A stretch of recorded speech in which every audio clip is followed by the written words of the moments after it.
57º dia da exposição bíblica, Epístola aos Efésios. O tema de hoje é consolo para os corações. Efésios capítulo 6, versículo de número 22. Que diz o texto sagrado: o qual vos enviei, no caso Tíquico, para o mesmo fim, ou para esse propósito, para que saibais do nosso estado e ele console os vossos corações. Obrigado, pode se assentar. Os cristãos, o crente, como família de Deus, membros do corpo de Cristo e uns dos outros, entendem que não podem se isolarem, viverem sozinhos. Como ovelhas do sumo pastor Jesus Cristo, nós vivemos em rebanho. E assim, um defendendo o outro, um levando a carga do outro, um orando pelo outro, um cuidando do outro, um buscando o bem do outro e etc. A primeira sentença, ou a primeira oração aí do texto é: o qual vos enviei para o mesmo fim. Essa palavra enviei, aqui é a palavra grega pempó, que significa enviar, mandar, confiar em. É como alguém que recebe algo e é confiado algo para ele e ele vai até o seu destino. É fazer com que alguém parta para determinado propósito. Embora o propósito específico de Paulo enviar Tíquico aos irmãos fosse revelar a sua situação, condição e fortalecê-los, podemos dizer que enviar tem a ver com discipulado e missões.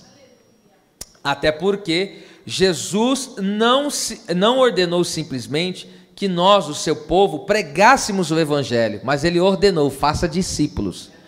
Em Mateus 28:19, o texto diz: e fazei discípulos em todas as nações, batizando em nome do Pai, do Filho e do Espírito Santo.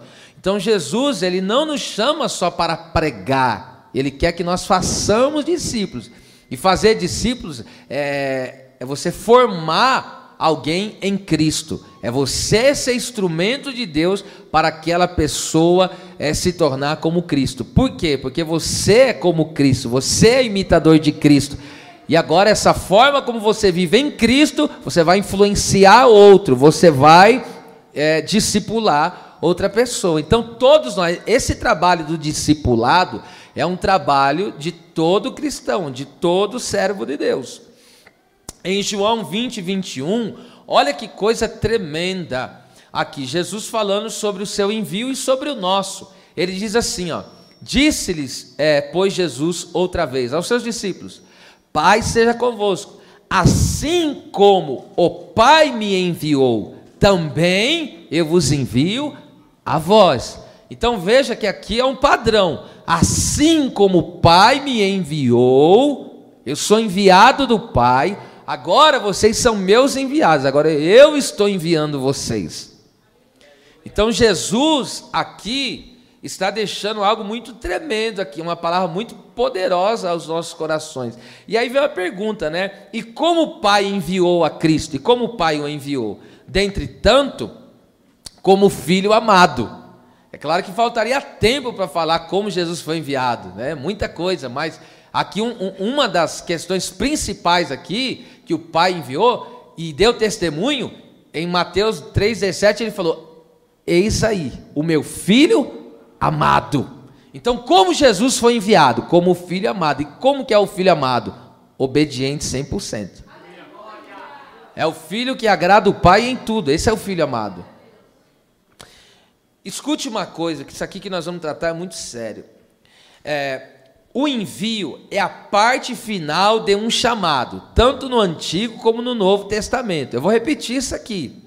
O envio é a parte final, não é o começo, não é o meio, é a parte final de um chamado, tanto para o Antigo Testamento como para o Novo. Se não, vejamos, vou dar aqui o exemplo. Isaías 51:2, Deus olhou para o povo de Israel, Isaías profetiza, diz: olhai, referencial, olhai para Abraão, o vosso pai, sendo ele só, eu chamei, abençoei e multipliquei. Então aqui está os 3 tempos do chamado. Deus chama, Deus abençoa, Deus multiplica.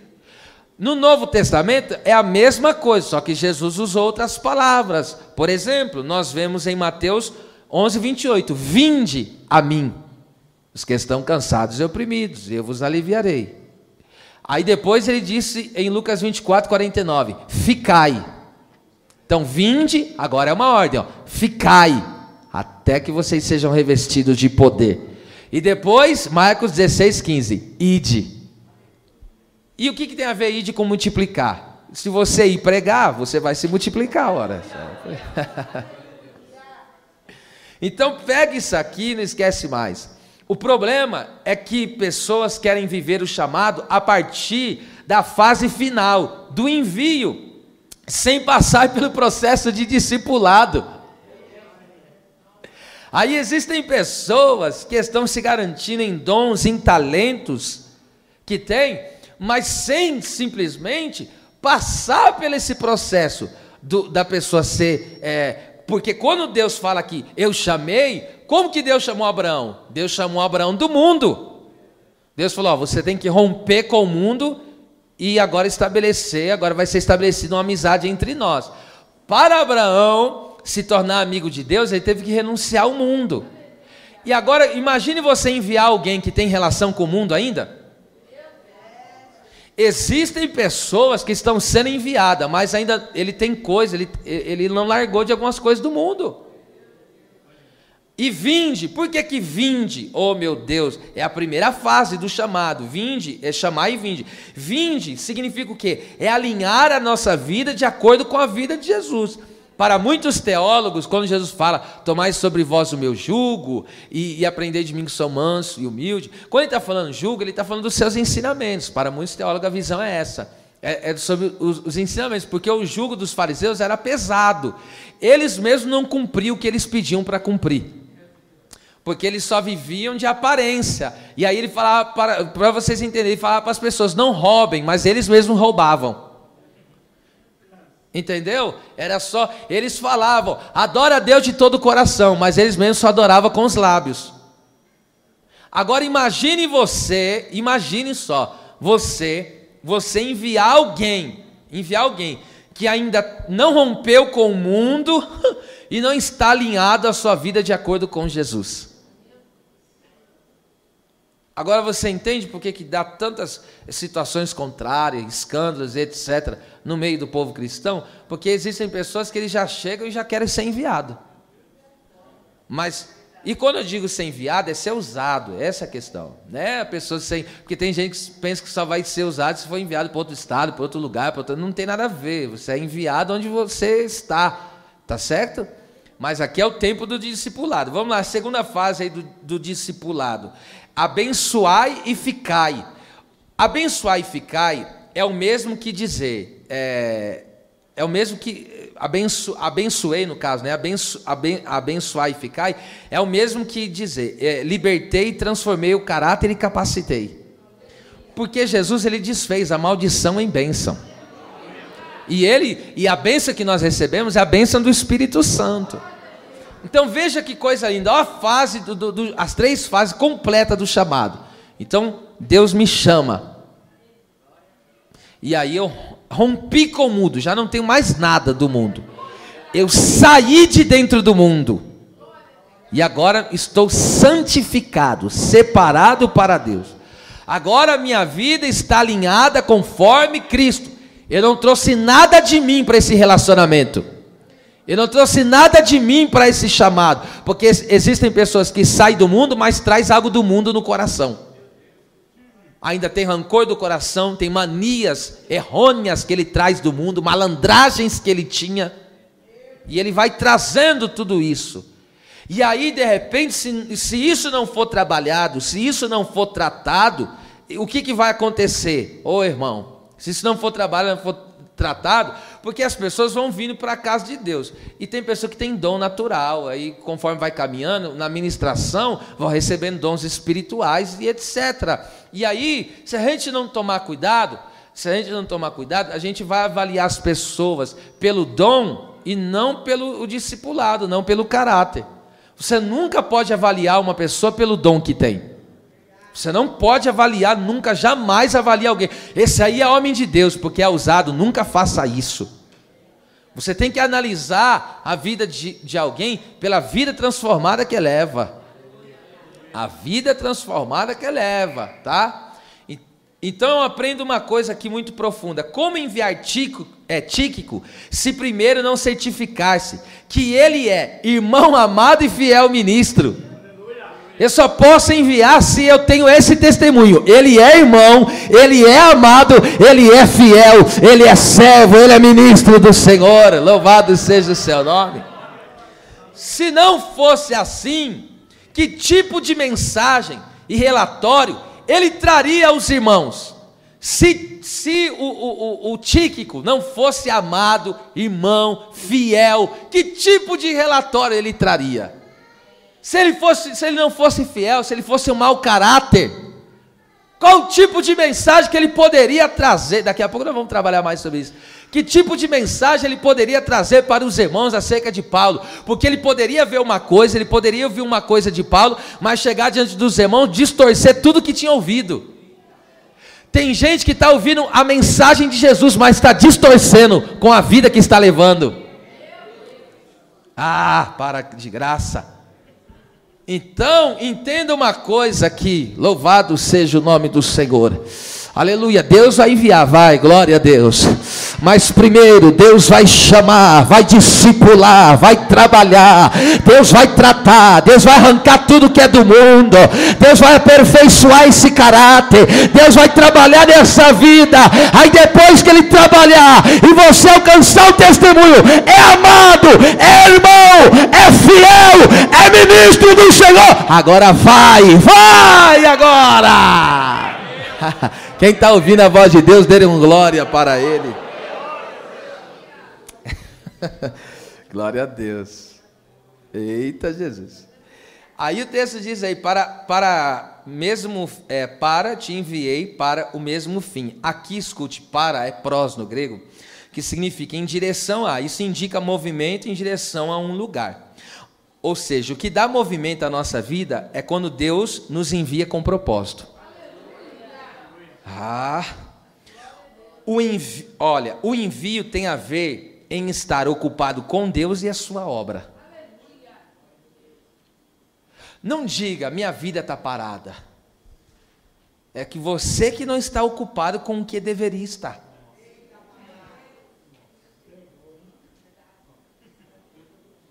João 4,34. Estou sentindo que vocês estão hoje bem reflexivos. Vamos lá. Jesus disse-lhes: a minha comida, alimento sólido, é fazer é ação, a vontade daquele que me enviou e realizar, completar a sua obra. Quem não se ocupa, porque aqui obra é ocupação. Quem não se ocupa com Deus, e como pastor, como se ocupa com Deus? Oração, intimidade, meditação nas escrituras. Isso tudo é se ocupar com Deus. E também, e com a sua obra. O que é se ocupar com a obra? Servir a sua congregação, edificar os irmãos, buscar as almas. Isso é se ocupar com a obra.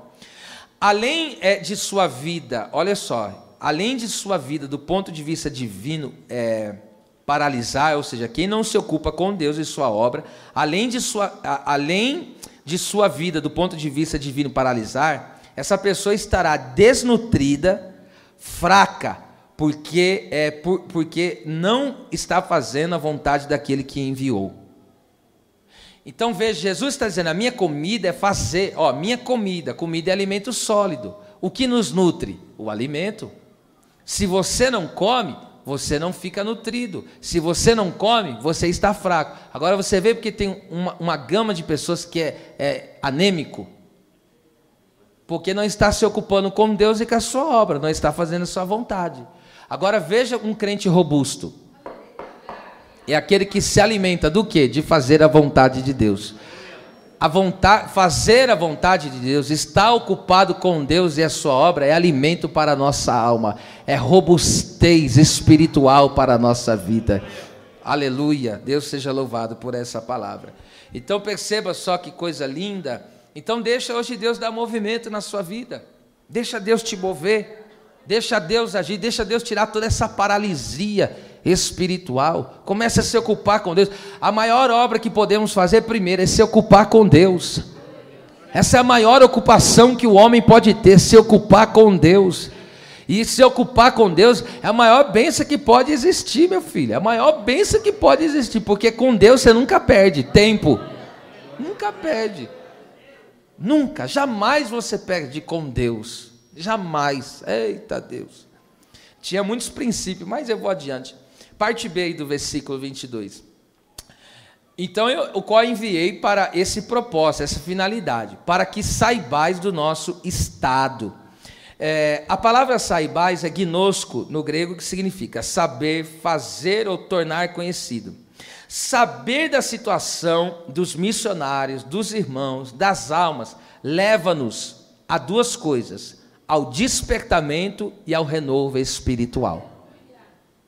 Vamos conferir isso. Coloque aí para mim, eu até não tinha colocado, mas coloca aí Neemias, capítulo 1, versículo 1 ao 4. Neemias, capítulo 1, versículo do 1 ao 4. Olha só, as palavras de Neemias, filho de Acalias, isso sucedeu no mês de Quisleu, no ano 20º, estando eu em Suzã, a fortaleza. Então ele estava no palácio, ele estava confortável. Verso 2, que veio Hanani, um de meus irmãos, e ele e alguns de Judá, e perguntei-lhes pelos judeus que escaparam e que restaram do cativeiro e acerca de Jerusalém. Então ele quer saber dos irmãos, ele quer saber o estado que os irmãos se encontram. E disseram-me, essa foi a resposta: os restantes que não foram levados para o cativeiro lá na Babilônia, ficaram lá na província, olha só o estado, estão em grande miséria, desprezo, e o muro de Jerusalém fendido, está cheio de rachadura, e as suas portas queimadas a fogo, ou seja, está destruído. Olha qual que foi a reação dele diante daquilo que ele ficou sabendo, da situação do seu povo. E sucedeu que, ouvindo eu essas palavras, assentei-me. Assentar é uma posição de quem espera em Deus.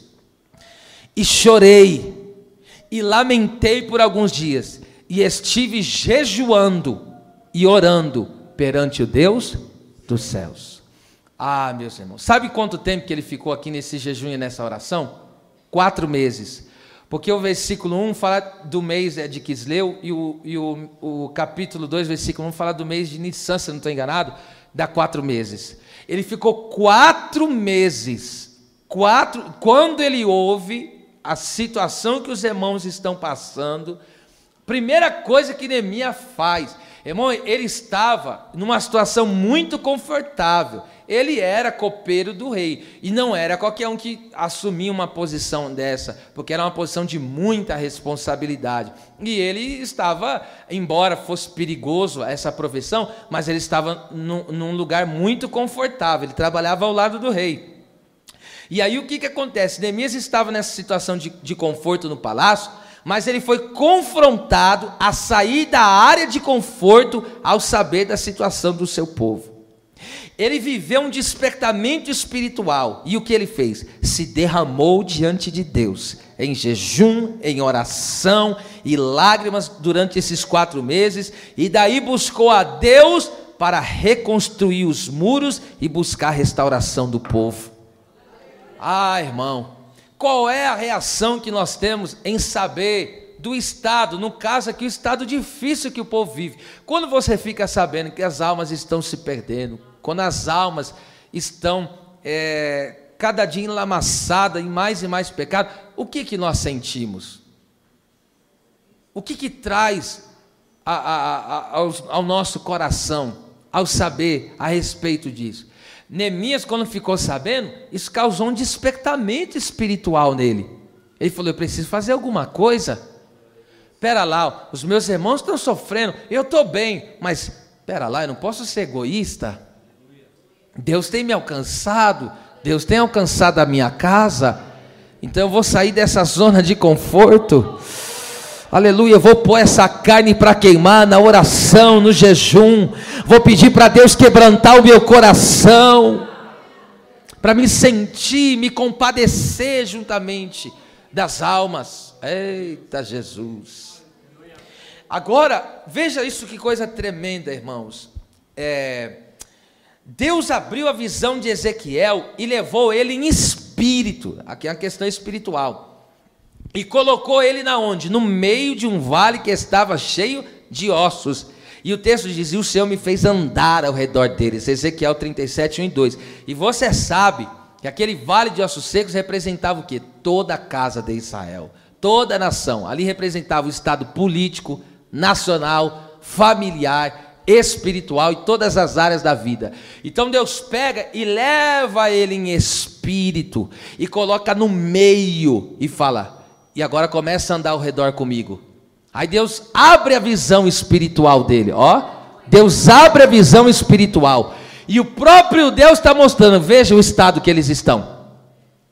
Vai vendo como que está. Vai analisando a situação que esse povo... Irmão, Deus está querendo que o profeta sinta, para que ele possa se condoer. É por isso que ele se levantou como profeta. E no meio daquele vale, abriu a boca e começou a liberar a palavra.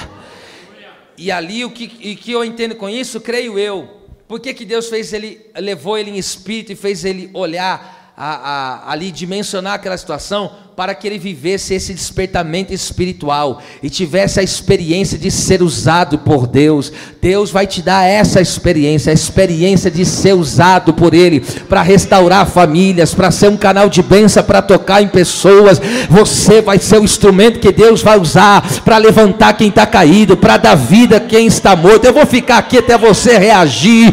Deus está dizendo: é tempo de sair da zona de conforto, é tempo de sair dessa sombra e água fresca, é tempo de descer na presença, é tempo de se humilhar na presença, é tempo de chorar com aqueles que choram, é tempo de sofrer pelas almas, é tempo de sentir paixão pelas almas.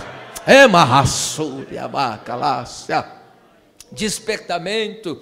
Então, saber das condições dos missionários, dos irmãos da obra. Primeiro, saber da situação difícil. Tem que ocasionar no quê? Em despertamento espiritual. Tem que ocasionar no despertamento. A gente não pode fazer vistas grossas, como se fosse normal. Irmão, quando acontece injustiça na nossa cidade, quando a gente vê, por exemplo, eu digo na nossa cidade, quando estamos aqui, e Deus nos colocou para trabalhar aqui, é claro, e não está só preso aqui em o lugar onde nós estivermos, mas a priori aqui, cada pessoa Deus coloca num lugar, e quando eu vejo que nem acontece um assalto, irmão, eu me sinto culpado disso. Que nesse dia passei na frente de uma loja aqui na nossa cidade, quebraram o vidro lá, saquearam a loja, eu me senti culpado disso. E aí o que a gente tem que fazer? Pedir perdão pelos pecados da cidade, é o que Neemias fez. E não achar que isso é normal, é a loja dele, não tem nada a ver com isso. Como que não tem nada a ver com isso? A gente tem que se condoer. Pera lá, se tem alguém saqueando, é porque o inimigo está operando. E se o inimigo está operando, isso significa que é um campo missionário para nós trabalharmos. Aleluia! Então nós temos que nos levantar na presença de Deus para reconstruir muro de vidas que estão caídas. Há pessoas que estão no escombro espiritual, há pessoas que estão só na cinza, há pessoas que estão só o trapo da imundícia, mas Deus levanta você, Deus te faz saber o que essas almas estão sofrendo, Deus te faz ver, Deus te faz visualizar. Deus vai pegar alguém aqui de madrugada, Deus vai te dar uma visão.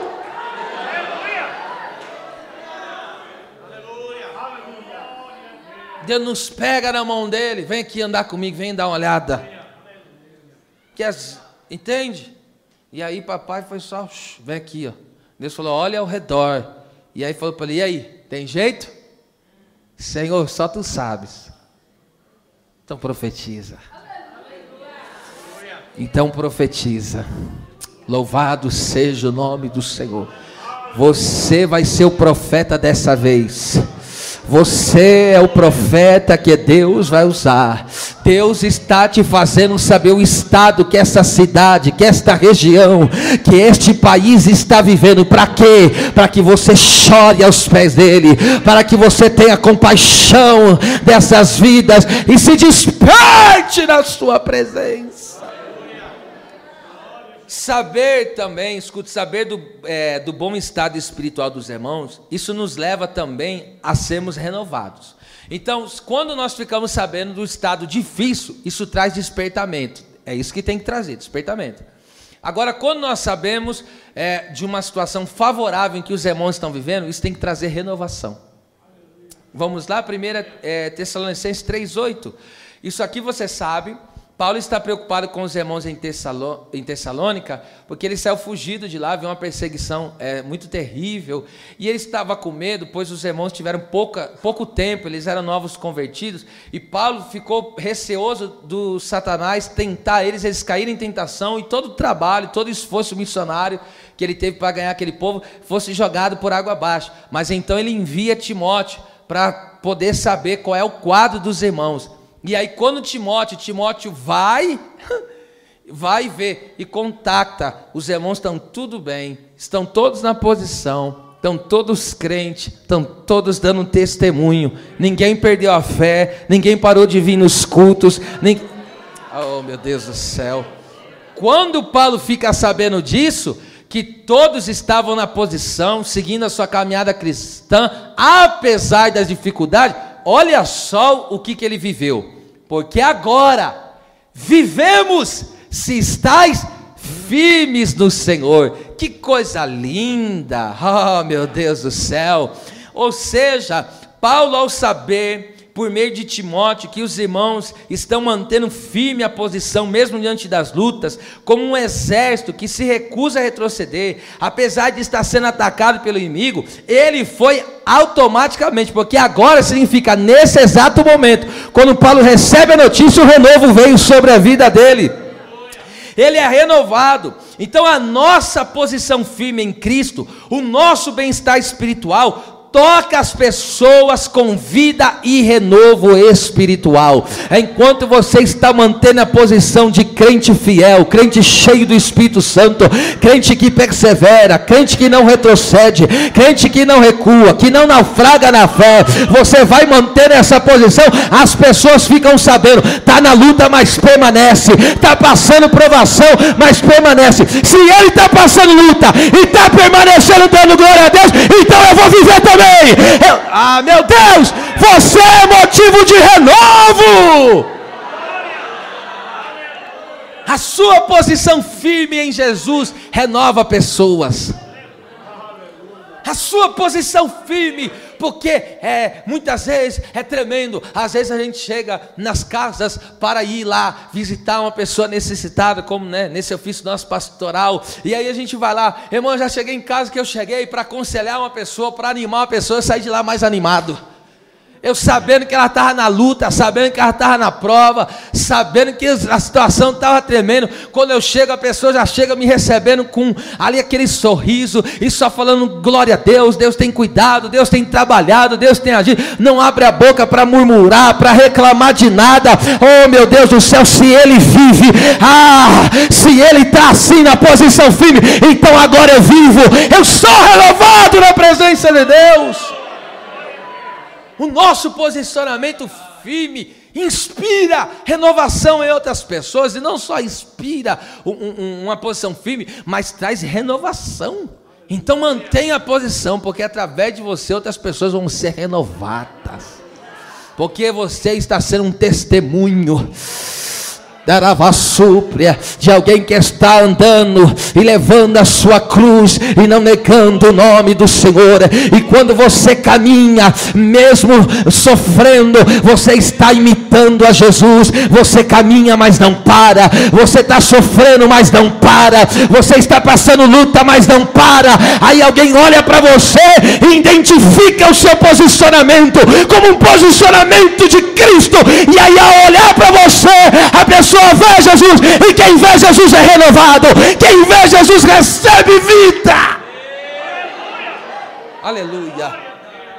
Pelo amor de Deus, eu estou falando espiritualmente no geral. Melhora essa cara, tira essa cara de prova da face, tira essa cara de tristeza da face. Terabaxare comanai, Deus vai ungir a tua cabeça com óleo.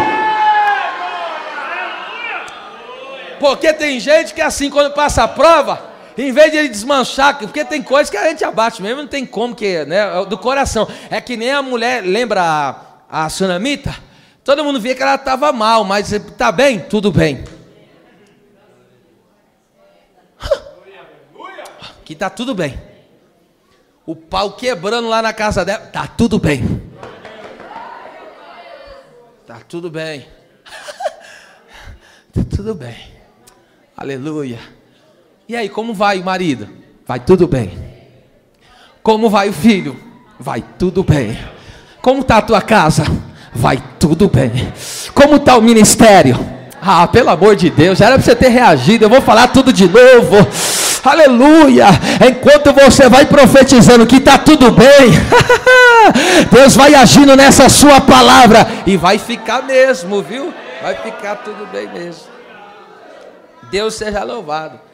Porque, escute, existem pessoas que quando ele passa a luta, ele faz questão de, vai se murchando assim, para que as pessoas vejam mesmo, e fica passando a mão nele e fica, para de graça. Oxê, vai ficar com dó? Não, meu filho, o nosso Deus, ele é misericordioso. Aleluia, levanta a tua cabeça. Você não é um fracassado para estar de cabeça baixa. Você não é um perdido. Você não é alguém que está como um carro desgovernado que não sabe para onde vai. Você tem guia, você tem direção. Você tem um Deus que luta por você. Você tem um Deus que te guarda, te protege, te abençoa. Você vai vencer. Levante essa mão e adore a Deus por essa palavra. Olha aí, ó. Essa mão levantada é sinal de poder e autoridade. Levanta a tua cabeça. Olha aí a renovação na tua vida aí agora. É marcaba, xere, me clama. Alava, sube, desce. Seja essa inspiração. Parte final, versículo 22. Vou ler todo o versículo. O qual vos enviei para o mesmo fim, para que saibais do nosso estado. Ó, eita. E ele, Tíquico, console os vossos corações. A palavra consolo aqui, no caso, no grego, é parakaleo. Parakaleo. Esse parakaleo, que significa chamar junto, tem esse sentido. Mas aqui é exortar, fortalecer, consolar, encorajar. Quando Paulo está dizendo, e ele vos console, Paulo está dizendo, ele vai vos fortalecer. Ele vai vos encorajar. Ele vai trazer alívio, refrigério.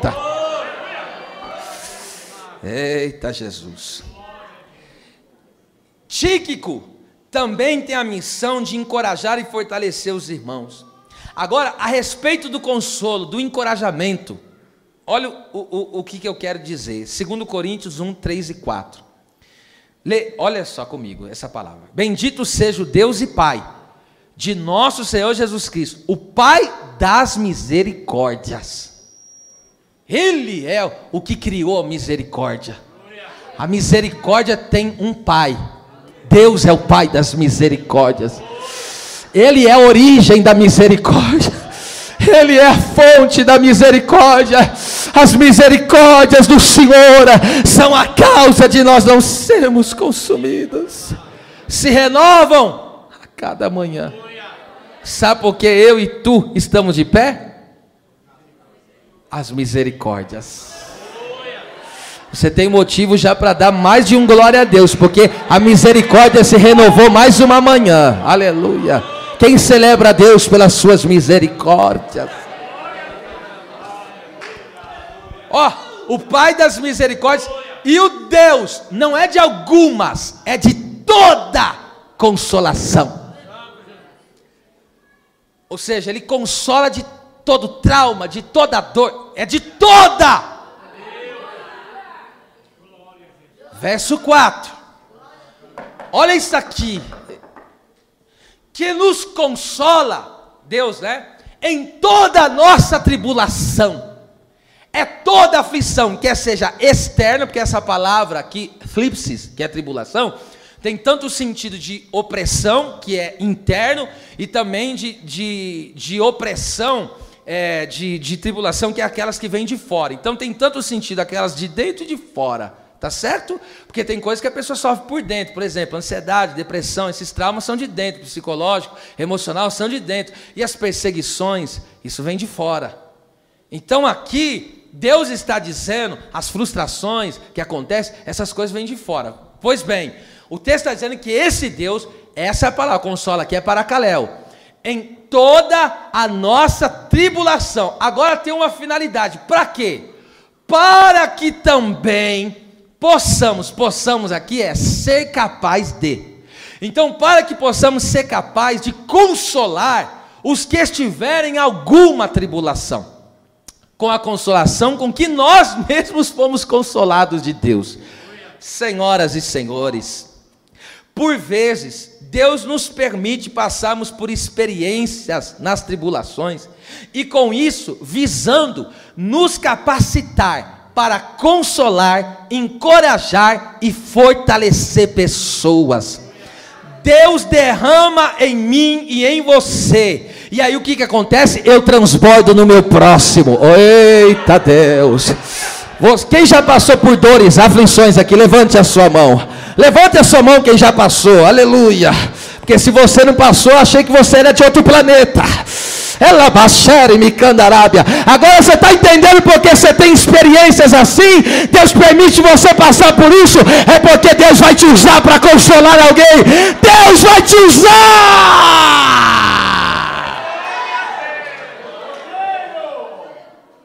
Deus vai lhe usar para sarar alguém. Essa área em que você tem sofrido vai ser uma área de cura de Deus. Anúbria, calamante com manás. Eleide clama, subclama, nerevas. A minha filha Meire, do lado da Maria Luísa, ele fica de pé e abre as suas mãos. Porque quando eu li esta palavra, Deus não me deu agora, Deus me deu enquanto eu li a palavra. Hora que eu falava assim, hora que eu lia assim, passando por tribulação, para ter a capacidade para consolar outros. Deus disse, essa luta que tu estás enfrentando, essa experiência amarga que tu estás vivendo, vai ser a área que Deus vai lhe usar, para curar pessoas, para tratar de pessoas. Deus, Ele te dá essa graça, a graça de encorajar, de consolar e de fortalecer pessoas. Recebe agora a unção que vem de Deus, porque você não vai desfalecer, você não vai paralisar, você não vai se perder, mas pelo contrário, a tribulação está chegando ao seu fim, essa tribulação passa, você permanece, e permanece com bagagem espiritual, e permanece com autoridade, e permanece com a presença de Deus, para quê? Para ser instrumento de cura. Recebe aí agora sobre a tua cabeça essa unção que desce sobre ti. Há uma visitação do Pai agora sobre você. O Espírito Santo te toca de forma especial e está dizendo: eu te capacito a consolar pessoas.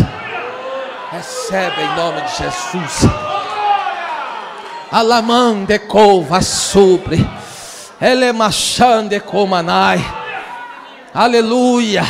Agora você entende porque clama, eremassúria. Você entende porque Jesus tomou a forma humana.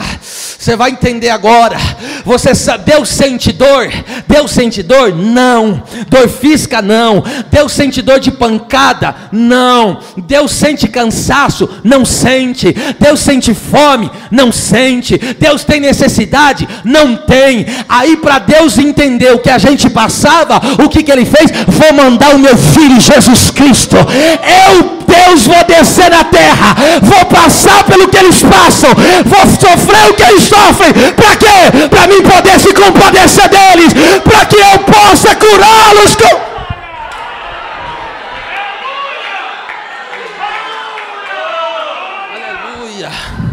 Eita, o que eu estou dizendo está em Hebreus capítulo 4, a Bíblia diz, e sendo ele sumo sacerdote, passou por tudo que nós podemos passar, mas sem pecado. Para quê? Para que agora possa ele nos consolar. Quando você está no Getsemane da vida, suando sangue e dizendo, Deus, está difícil, está complicado, ele sabe o que é isso, então ele vai poder te encorajar, ele vai... Aleluia. Levante as duas mãos para o céu. Só os verdadeiros adoradores. O que você passou, meu Cristo passou. O que você enfrentou, meu Cristo passou. Pastor, alguém me traiu, também deixaram a face de Jesus e traíram ele. Alguém me esqueceu, me abandonou, também deixaram e abandonaram a Cristo sozinho. Ou seja, tudo que eu e você passamos, Cristo passou numa medida muito maior. E para que ele passou? Para poder te socorrer, para poder te consolar. Ela canta xera, elevassúria.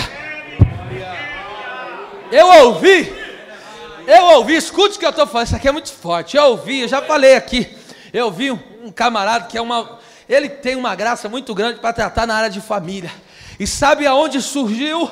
Sabe onde surgiu essa graça na vida dele, o desejo de cuidar de famílias e trabalhar na área de casais? Quando ele foi traído. O momento em que ele foi traído, a mulher traiu ele, e ali Deus trabalhou naquela ferida que ele passou. Não foi Deus que fez aquilo, Deus permitiu ele passar. Deus não queria que ele passasse, mas a circunstância da vida aconteceu. Deus permitiu que ele passasse, mas através daquela dor, hoje ele alcança milhares de pessoas. Hoje ele tem autoridade. Ele é instrumento para sarar muita gente. Agora isso aqui te ajuda a você entender, porque existem traumas do passado, coisas que você viveu e que não queria viver, e nem queria, ninguém queria, ninguém quer, irmão, passar por essas coisas. Agora Deus está dizendo para você, sabe por quê? Que você passou por essa experiência.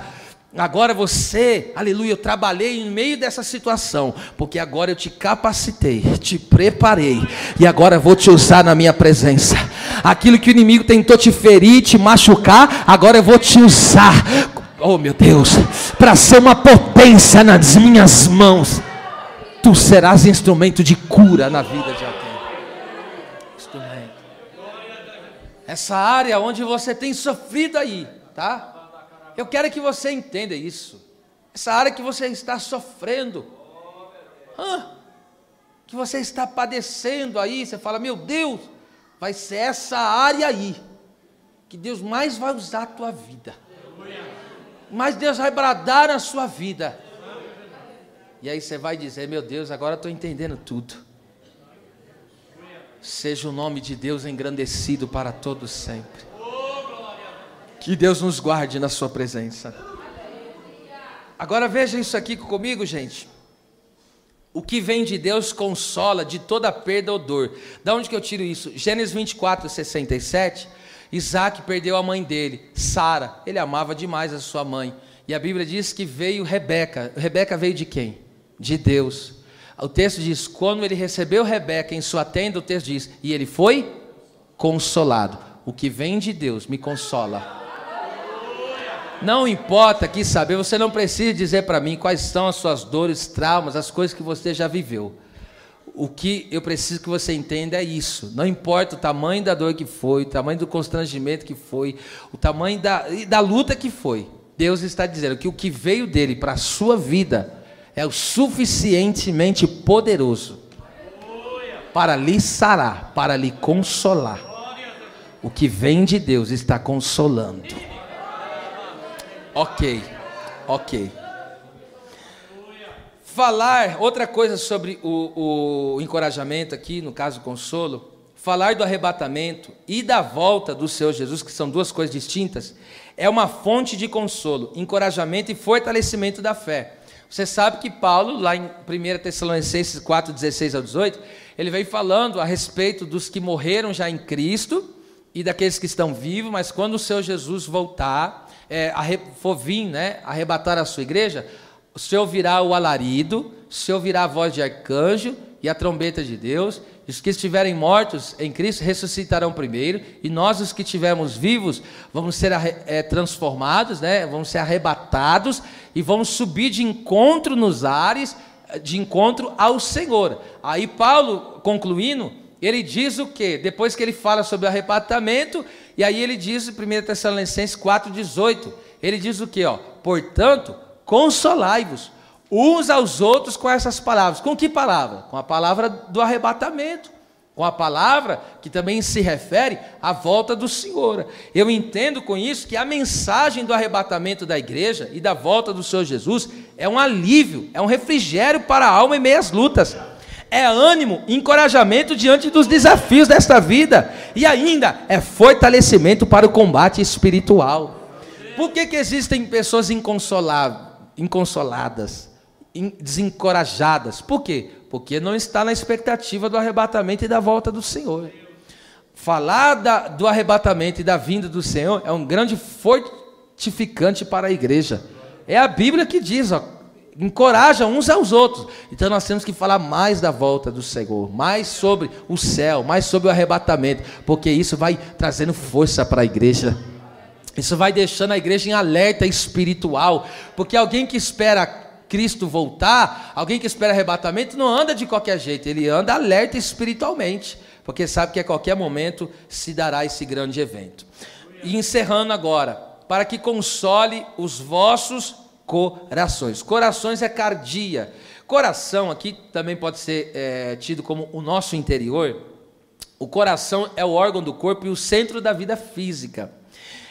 Figuradamente, ele era considerado como a sede das emoções, dos instintos. O que são instintos? As tendências naturais. E das paixões, bem como a fonte da vida intelectual e espiritual. O coração é o centro da vontade do homem e a sede do seu poder de decisão. A grande importância de encorajar e fortalecer os corações é que um coração enfraquecido resulta em desfalecimento, desânimo. Por que nós temos que ter o coração encorajado, fortalecido, ter um refrigério, um alívio? Por que nós precisamos viver essa experiência? Porque um coração enfraquecido entra no desânimo. O desânimo está ligado ao coração. Se o seu coração enfraquece, você desanima. Pastor, de onde você tirou isso? Da Bíblia. Josué 2:11. Veja comigo. Ouvindo isso, ouvindo o quê? O povo de Israel estava caminhando rumo à terra prometida, e Deus falou: tenho dado essa terra para vocês, onde vocês colocar a planta dos pés eu tenho te dado, Josué, assim como fui com Moisés, você com você. E aí o que acontece? Essa notícia saiu por todos os cantos. Aí o povo de Jericó pega e diz: espera lá, esse Deus que guerreia por eles, abre mar, alimenta no deserto, dá água no deserto. Quando eles ouviram isso, o que aconteceu com o coração deles? Desmaiou o nosso coração, e em ninguém mais há ânimo algum, por causa da vossa presença, porque o Senhor vosso Deus é Deus em cima nos céus e embaixo na terra. Deus trabalha tanto no âmbito espiritual como no físico. Não entendeu? Deus vai te renovar e vai prover na sua necessidade.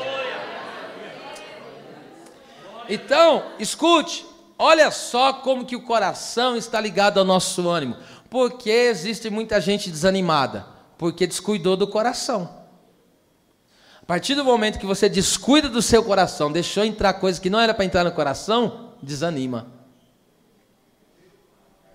Está aqui o texto, ó. O nosso ouvindo, ó, aquilo que ouve faz com que o coração desmaie. O coração enfraqueça. A pergunta é: o que você está parando para ouvir?